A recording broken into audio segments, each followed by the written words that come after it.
Buenos días a todas y a todos.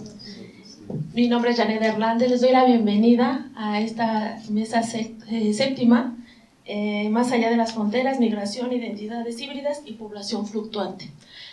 Antes que nada, brevemente quiero darle las gracias a nombre del coordinador de Humanidades de la UNAM, el doctor Vital, y de la doctora Luciana Gandini. Gracias al doctor Carlos Mendoza por todas las facilidades y las instalaciones aquí de la Universidad Iberoamericana. Y bueno, vamos a comenzar y quiero leer la semblanza de nuestro primer ponente. Gabriela Jáuregui es coeditora y autora de Antología Tsunami, Sexto Piso, 2018, autora del libro Cuentos, La Memoria de las Cosas, Sexto Piso, 2015, así como del libro Híbrido, Manifestas, Gato Negro, 2017, de los poemarios Last Six, Lost Beach, de Song Hay, del 2016, y Controlled Decay, de Books Nueva York, del 2018. Coautora del taller de taquimecanografía de Turbona, 2011, y es doctora en literatura comparada por parte de la Universidad del Sur de California. Sus ensayos, poemas, cuentos y traducciones han sido publicados en revistas, periódicos y antologías en México, Estados Unidos, Australia y Europa. Ha sido seleccionada como una de las 39 mejores escritoras jóvenes en la lista de América Latina, de Bogotá 39. Un gusto recibir a la doctora Gabriela Jáuregui. Muchas gracias. Gracias a todas y todos y todes por estar acá. Hoy, pues voy a empezar, y gracias a los organizadores y las organizadoras del Congreso Resiste por la invitación y por toda la gestión y organización y su generosidad en esta invitación. Voy a empezar leyéndoles un poema de Juan Felipe Herrera, que es un poeta chicano que ha sido muy importante para mí. Él fue mi maestro y me parece que nos cuenta mucho acerca del tema que nos acata en esta mesa, así es que voy a empezar con eso. El título es Uno por Uno, para Jorge Argueta de El Salvador y Mayra y Alfonsito Guillén de Arizona, quienes vivieron y me contaron estas historias, y para todos los cruzadesiertos, para el grupo de niños y jóvenes poetas Búho y Pantera de Tucson, Arizona. Y les voy a leer, es un poema muy largo, entonces les voy a leer unos fragmentos.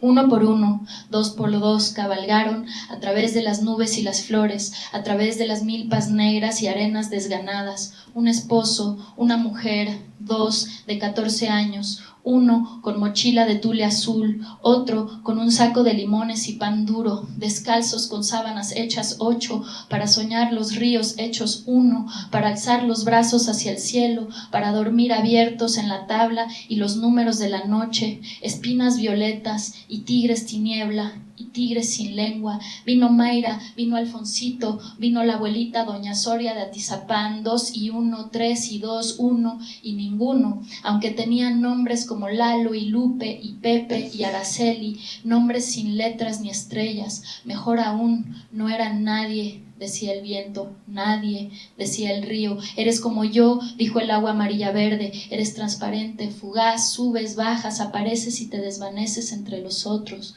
como tú, como yo, como nada, como agua. Por un momento hubo silencio, hubo un respiro en el desierto, de vientos de almas en llamas. En un camión se montaron uno por uno, al camión cargado de láminas y cartones, esperanzas y resentimientos.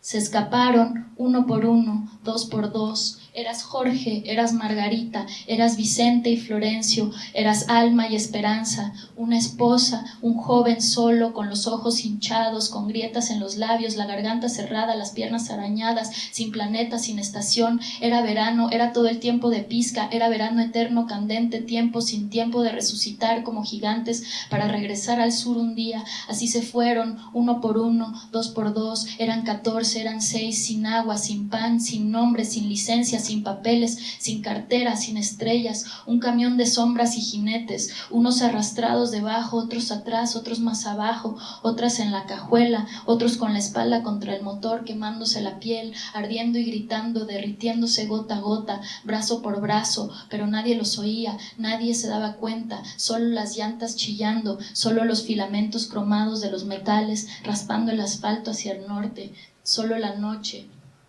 Yo sé de dónde vienes y pa' dónde viajas, bájate, o si no te bajo yo. Y así cayeron con sus faldas hechas trizas, con sus guaraches y zapatos de hebras, y los metieron en la cárcel. Unos hicieron llamadas, otros se quedaron tirados sin aliento, a unos los sacaron los hermanos o una tía, los demás, golpeados, se hincaron en la tierra, con sus ojos sin agua, fríos, apagados, y sus manos infladas, duras, de 15 años, de 20, de 19, de 56, así, solos en esos rotos esqueletos. Quítate la blusa, quítate las pantaletas, vamos a ver qué traes ahí. Y nadie supo nada, y nadie dijo nada, tomando café con leche en las oficinas, nadie los buscó. Los otros salieron corriendo, era noche de lotería sin reintegro, era un desierto que no se acababa, y gritaron solos: al fin estoy libre, al fin me voy al norte, quiero ganar unos centavos, unos cuantos billetitos para mi madre y mis hijos, y una pick-up Chevrolet, pero no del año. Corrían hacia las luces amarillas y rojas y azules y blancas como fuego y alarmas en ese salitre, hielo y flama a la misma vez. Pero esas luces se apagaron, eran más patrullas, más soldados, y los enjaularon en la celda otra vez, uno por uno, dos por dos. Eran tantos que parecían el desierto mismo. Esos cuerpos cruzando, desiertos tras desiertos. Mira las flores y los ríos, la lluvia fina y fuentes y gallinas y ferias, los jardines, el cielo limpio, las casas nuestras, los platillos de panes y flanes y salsas y frijoles y regalitos, y el caballo del ranchito y el pozo lleno, y las risas de María y Pedro y José y Marianito, Maruch, saludándose uno por uno, dos por dos. Entraron acariciando a sus hijos y sus perritos cansados, quemando, destrozando el horizonte de veredas y milpas rotas. Cuando vivían en otro tiempo, en otra vida, así llegaron a donde empezaron, uno por uno, dos por dos, sus bocas picadas por abejas, sus manos casi como tocando guitarras, cruzadas sobre el pecho, en cajas sin nombre, entre tablas secas, color vino de nunca siempre, envueltos en sábanas extranjeras, sus labios medio abiertos, casi bebiendo agua, sus cabelleras delgadas, brillantes, saludándose en el viento. ¿Cómo escribir en reversa desde el cuerpo disipado, explotado, violentado? Escribe los golpes a la inversa o en reversa hasta reconstituir el cuerpo real. ¿Cómo puedo traducir este movimiento de un cuerpo a través del espacio? ¿Cómo puedo traducir la migración al trabajo en la línea, mi trabajo con la narrativa, la poesía y la palabra? Nos invitaron aquí a este congreso con un montón de preguntas en torno a la migración, esta mesa específicamente, pero cada mesa tenía sus preguntas. Y yo más que respuestas, tengo más preguntas. Y en mi trabajo me las hago y encuentro preguntas y respuestas en trabajos como este que les acabo de leer. Gloria Anzaldúa, otra escritora chicana, para quienes no conocen la palabra chicana, chicana es una palabra política, es una identidad política, no es una identidad ni étnica ni racial, de personas mexicanas, americanas o migrantes mexicanas en Estados Unidos. Y bueno, pues de ahí viene la palabra chicano. Y Gloria Anzaldúa, que es otra escritora chicana, al igual que Juan Felipe Herrera, dice que la frontera es una herida abierta. Y además de ser chicana, Gloria Anzaldúa también era una escritora lesbiana, una escritora con una identidad como compleja y fluctuante. Entonces, ¿cómo se manifiesta, me pregunto yo, la frontera en nuestros cuerpos? ¿Cómo nos atraviesa la frontera física, pero también simbólicamente? Ayer, en el panel de diáspora, las compañeras Carolina y Mayek hablaron del cuerpo de la escritura que permite que el dolor del otro se exprese en él. Entonces, ¿cómo y cuál escritura nos permite hablar de esa herida abierta que es la frontera, que es la migración? Y quizás una pregunta anterior a esta que yo me hago, porque me hago preguntas todo el tiempo sobre las palabras y sus significados, es ¿a qué nos referimos cuando decimos migración? ¿Qué acaso no es hoy en día un eufemismo para decir desplazamiento forzado? Desplazamiento porque, como dijo ayer Rosanely Santos, la mamá hondureña que encabeza la búsqueda de los hijos migrantes desaparecidos, dijo desplazamiento, perdón, porque como dijo ayer Rosanely Santos, ya a partir de los 30 años las mujeres no tenemos brazos para trabajar en la maquila, porque no hay seguridad alimenticia, porque el crimen de Estado y el crimen organizado, porque la exclusión, marginación, persecución, porque el racismo, el sexismo, el clasismo, porque la transfobia, porque los feminicidios, porque como dijo anoche Rita Laura Segato, el arraigo es el obstáculo más fuerte al proyecto del capital, la migración es el desplazamiento forzado de los cuerpos que este capital quiere destruir y desaparecer de 1001 formas. Y entonces así esto me lleva a pensar que una migrante es una disidente que resiste en contra de la muerte y busca y defiende la vida. Y la escritura, no cualquier escritura, obviamente no me refiero a los bestsellers comerciales, sino a las escrituras hospitalarias, las escrituras comprometidas, son el hogar por excelencia de los y las disidentes. Entonces ahí es donde yo busco y encuentro la responsabilidad hospitalaria de la palabra. Por eso acá quería yo enfocarme en la escritura de estos autores chicanos, de la palabra chicana como una identidad construida híbrida, y también por estas autoras como Gloria Anzaldúa, que además son de la diversidad sexual. Ella habla desde su doble disidencia y desde esta identidad híbrida, que era una de las preguntas que se nos hacía para reflexionar en esta mesa. Ahora les voy a leer un poco de la obra de Gloria, que me parece ejemplifica precisamente esta situación. Vivir en las Borderlands significa que no eres hispana, india, negra, española ni gabacha. Eres mestiza, mulata, half-breed, atrapada en el fuego cruzado entre bandos, mientras cargas las 5 razas a tu espalda, sin saber a qué lado voltear, de cuál huir. Vivir en las Borderlands significa saber que tú, la india en ti, has sido traicionada por 500 años y ahora ya no te habla. Que las mexicanas te llaman rajetas, que negar a la anglo que hay en ti es tan malo como haber negado a la india o la negra.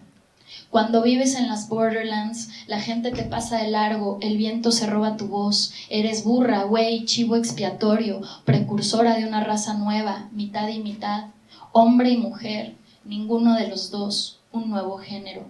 Vivir en las Borderlands significa ponerle chile al borscht, comer tortillas de trigo integral, hablar Tex-Mex con accent de Brooklyn, que te pare la migra en los controles. Vivir en las Borderlands significa que luchas duro para resistir el elixir dorado en la botella, o jalar el gatillo de la pistola, la cuerda que aplasta el hueco de tu garganta.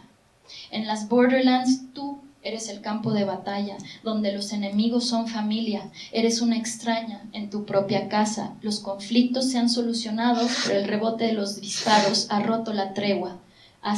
Estás herida, caída en el combate, muerta defendiéndote. Vivir en las Borderlands significa que el molino con dientes blancos afilados quiere destrozar tu piel roja aceitunada, machacar la semilla a tu corazón, molerte, amasarte, estirarte hasta que huelas a pan blanco, pero muerta. Para sobrevivir en las Borderlands debes vivir sin fronteras, ser cruce de caminos. En estas escrituras, como actos radicales de memoria, de no borramiento, mecanismos contra el olvido, son unas de las muchas formas que encuentro que podemos pasar de la supervivencia a la resistencia. La escritura, como en las medidas de reparación simbólica de las mujeres en Colombia, de las que habló Gina Arias ayer en la mañana, es un tipo de escritura que sea una forma de reconocimiento público, que no sea extractivista, es decir, una forma de hacer memoria que active y vincule otras resistencias. Una escritura que sea una casa abierta, que sea lo opuesto a un muro, una escritura como puente de ida y vuelta. Gracias. Bueno, muchas gracias a los organizadores de este encuentro.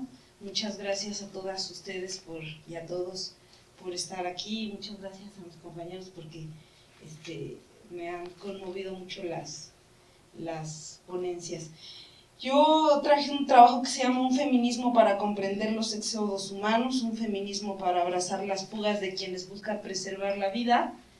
Está muy largo, porque estoy en un momento como de sincericidio epistemológico después de lo que pasó con las varias caravanas que han atravesado México, y pues lo que voy a hacer entonces más bien es darles un esquema y voy a llegar hasta donde llegue. Yo creo que ya en las preguntas y respuestas, en la comida, o cuando este texto se publique, que lo va a publicar la Universidad Complutense de Madrid, pues ahí lo verán ampliamente verborreico, ¿verdad? Lo voy a leer porque soy muy dispersa y ya van a ver en mi escritura la dispersión y en la palabra el doble, y les pido una disculpa por leerlo y lo voy a hacer lento, ¿sí?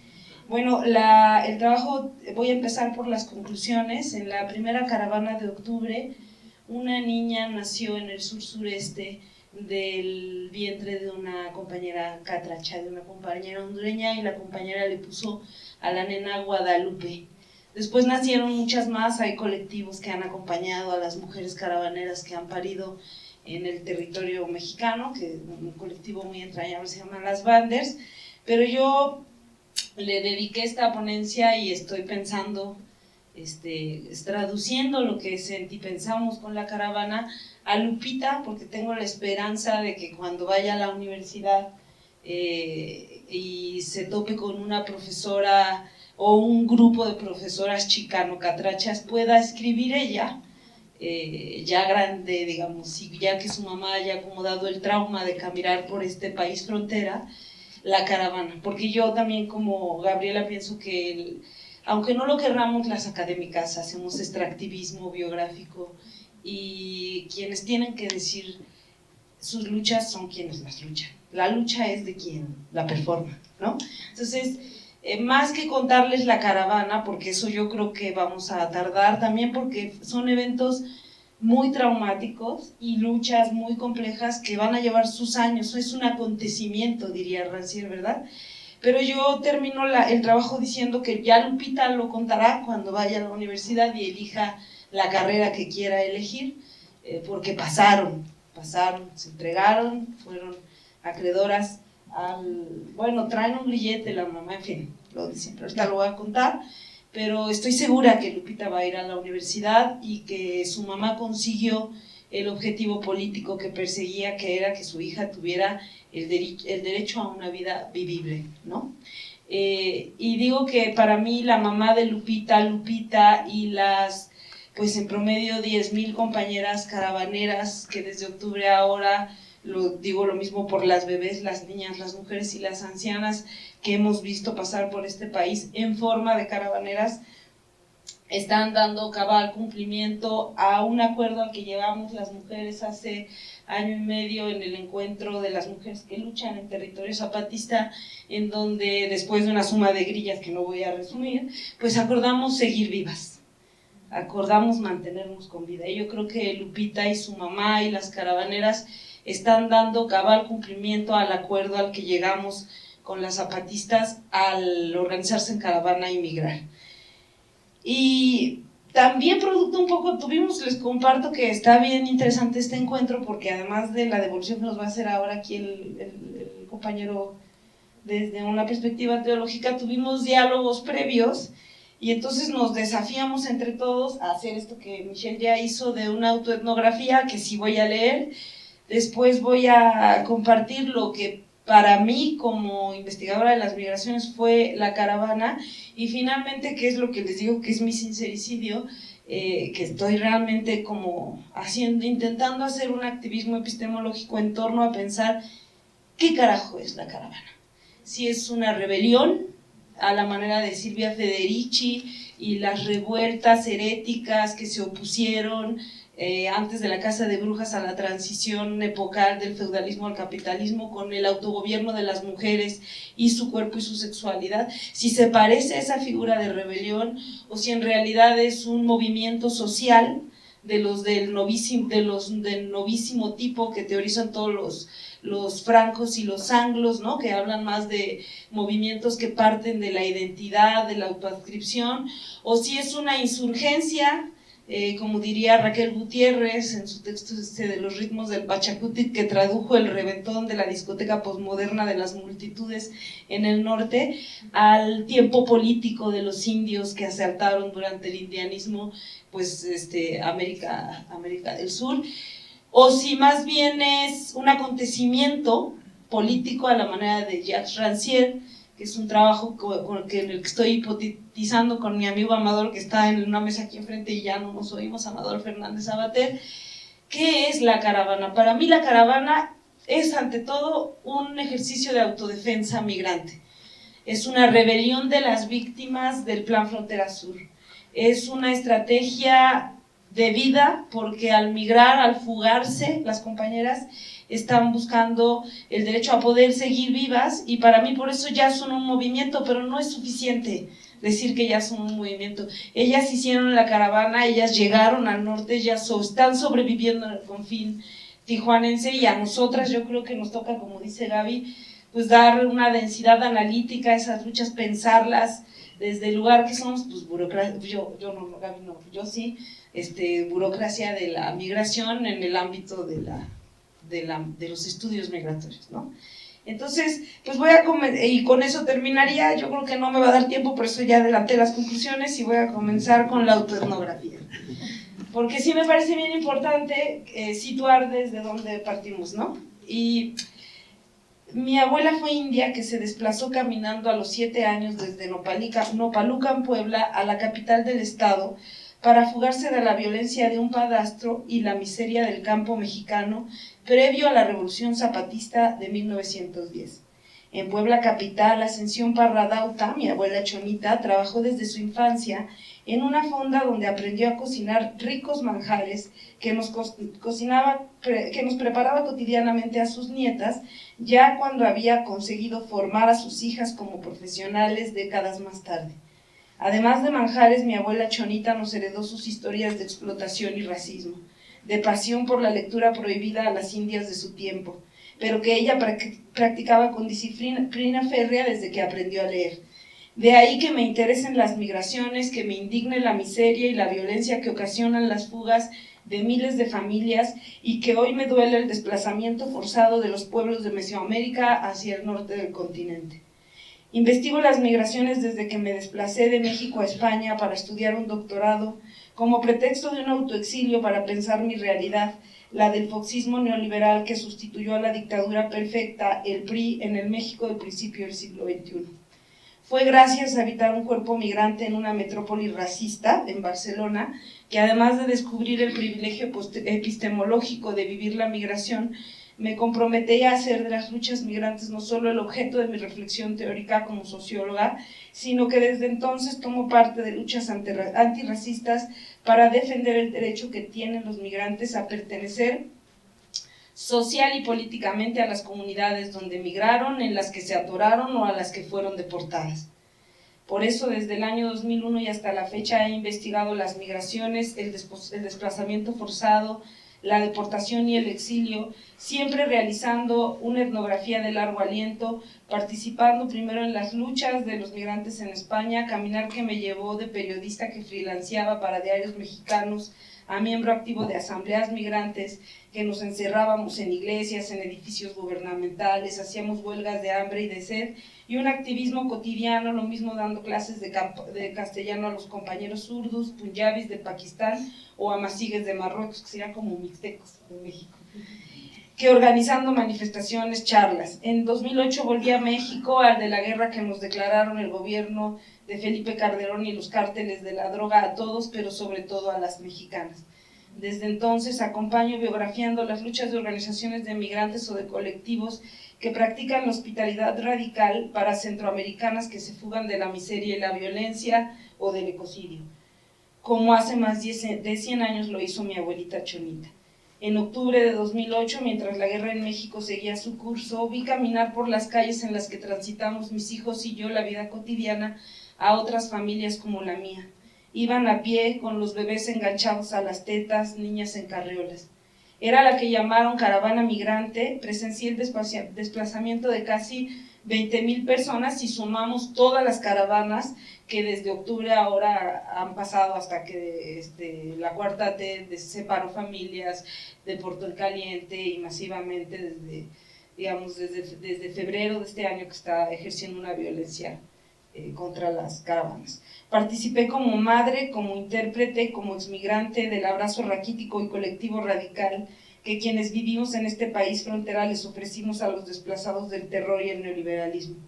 Y desde ahí es donde hablo, sentipienso e imagino con otras y con otros intérpretes, migrantes desplazados y deportados, pistas interpretativas para comprender las luchas de los migrantes, para explicar sus fugas, para reinventar mi imaginario político, que por cierto pues es bien leninista, aunque soy zapatista, y ahora un poco feminista. Es desde el dolor, la rabia, la esperanza y la duda desde donde estoy intentando entender y explicar y traducir qué fue lo que pasó. Y también es... bueno, para decir que para mí, en síntesis, la caravana es una nueva forma de autodefensa migrante y que voy a intentar ahora narrarlo. Estamos todos muy indigestados, ¿verdad, May? Con lo que vivimos digamos, en la recepción de la caravana, y por eso, pues para mí esta es la primera vez que lo digo en voz alta, que consigo escribirlo. El contexto de este trabajo, las caravanas migrantes. El 19 de octubre del 2018, los medios masivos de información se llenaron de imágenes, sobre todo de imágenes, porque ahora sí ya puedes poner las fotos, por favor, porque la narración articulada vino al día siguiente, en las que se mostraban familias, mujeres, niños, abuelas y abuelos con bebés en pañales, irrumpiendo, desobedeciendo las leyes de entrada y permanencia, con sus cuerpos como única herramienta, en el final del puente fronterizo entre México y Guatemala. Del lado mexicano vimos cuerpos de mujeres y niños gaseados, acarreados por policías, acorralados por policías con escudos antimotines, una valla metálica a media asta. Antes de esa tarde confusa, que todavía empaqueto en mi memoria como llena de zozobra, habíamos recibido postales de compañeras feministas guatemaltecas sobre el paso de la que ya todas llamábamos caravana migrante. Mi amiga Gladys Utzul me escribió contándome, visiblemente afectada, que había visto pasar por las calles de la ciudad de Guatemala un río de gente, de familias, de niñas y niños que habían intentado apoyar llevando comida y ropa, pero que más allá de lo inmediato nunca había visto una procesión de esta naturaleza. Es el neoliberalismo, pensé, todavía en clave de dolor. Días más tarde tuve pesadillas con la imagen del abuelo cargando a su nieto en pañales, atorado en el alambre de la valla fronteriza entre Guatemala y Chiapas.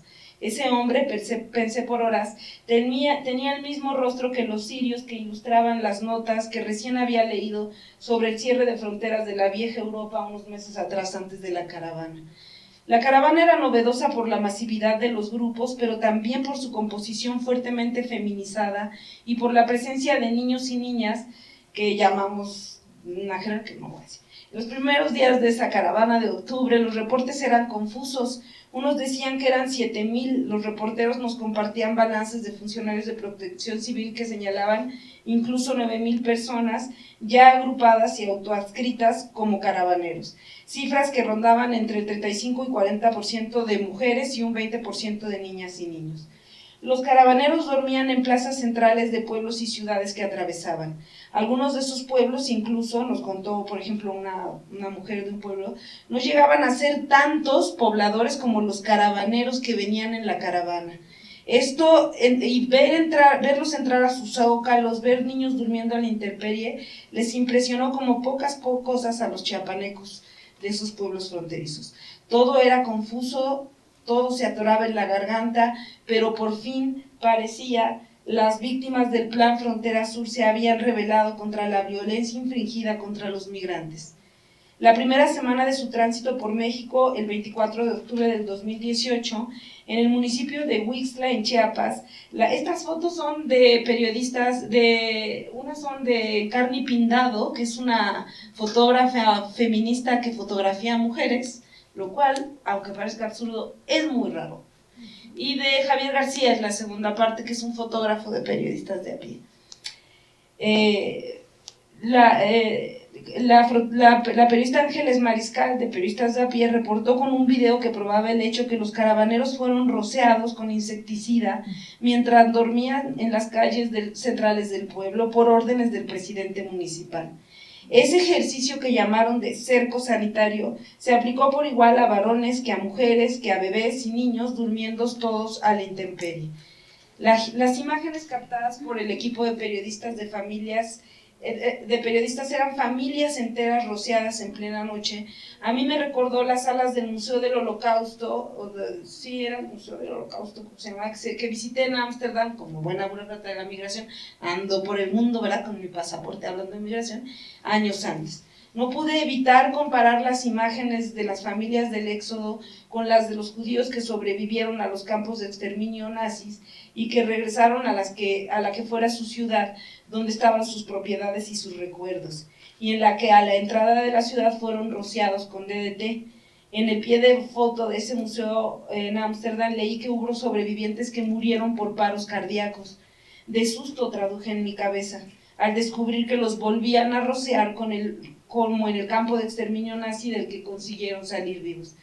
En ambos casos, los alcaldes de la ciudad de Ámsterdam y la de Huixtla, cuando respondieron a los cuestionamientos de por qué fueron rociados los sobrevivientes con el DDT, arguyeron miedo a que se esparcieran enfermedades contagiosas. A pesar de los cercos policiales, en la primera caravana el gobierno federal ofreció y cumplió con la promesa de libre tránsito, pero ningún apoyo. Con una promesa, él dijo libre tránsito, pero nada de apoyo. Y cumplió a rajatabla, porque los gobiernos municipales y estatales se comportaron de maneras diversas, desde tendiendo puentes humanitarios como el de la Ciudad de México, que desplegó un esfuerzo combinado con organizaciones civiles para recibir por semanas a las caravanas, hasta la respuesta del gobierno de Jalisco, que realizó maniobras de desvío de los contingentes de la caravana para evitar la presencia de ellos en las ciudades de su estado. A esta primera caravana la abrazaron muchos esfuerzos, respondieron personajes públicos y ciudadanos comunes, desde universidades, organizaciones civiles, redes eclesiales de base y congregaciones religiosas de todo tipo. Respondieron igualmente tratantes y polleros, con postales que parecían enviar mensajes de castigo ejemplar para quienes se habían atrevido a prescindir de sus servicios. Fue el tiempo en el que aparecieron cuerpos de niñas y mujeres balaceadas en autobuses. Para mí este es un ejercicio de autodefensa que, además de desacomodar la gramática de lo que yo llamo la industria de la migración y la hospitalidad, también desacomodó la gramática criminal de los cuerpos que son tratados y traficados, ¿no?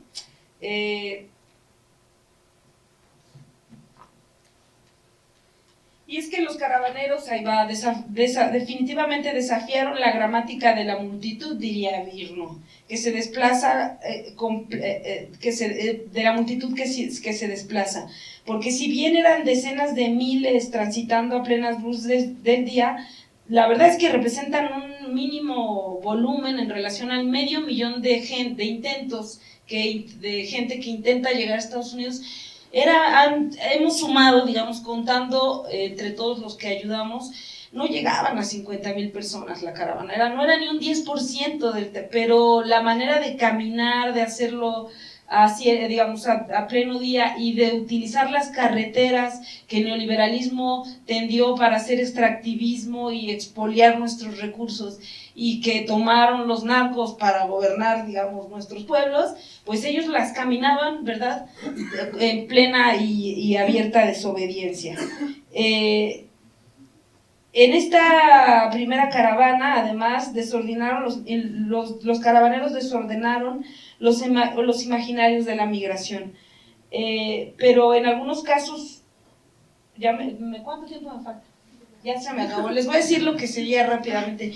Yo digo que esta caravana es muy irreverente, porque nos demostró a todos los que trabajamos en torno a la migración que hemos hiperburocratizado nuestro proceder hospitalario, que hemos hiperonegeizado nuestra participación política, y para mí lo que esta caravana, que ya les digo que después me clavo con las figuras teóricas, nos está interpelando es a desonegeizar la hospitalidad radical, y a construir de una buena vez por todas un movimiento racista, un movimiento antirracista, en el que las feministas, que han brillado por su ausencia en este campo, no soy yo como feminista, sino el movimiento, por ejemplo, de Ni Una Menos, o Ni Una Más, o Vivas Nos Queremos, se tiene que sumar, ¿no? Y también creo que nos interpela la participación de las compañeras a desmigrantizar, a desetnificar la mirada en torno a los desplazamientos humanos. Yo creo que urge politizar la discusión y deshumanitarizarla, porque es una trampa del capital.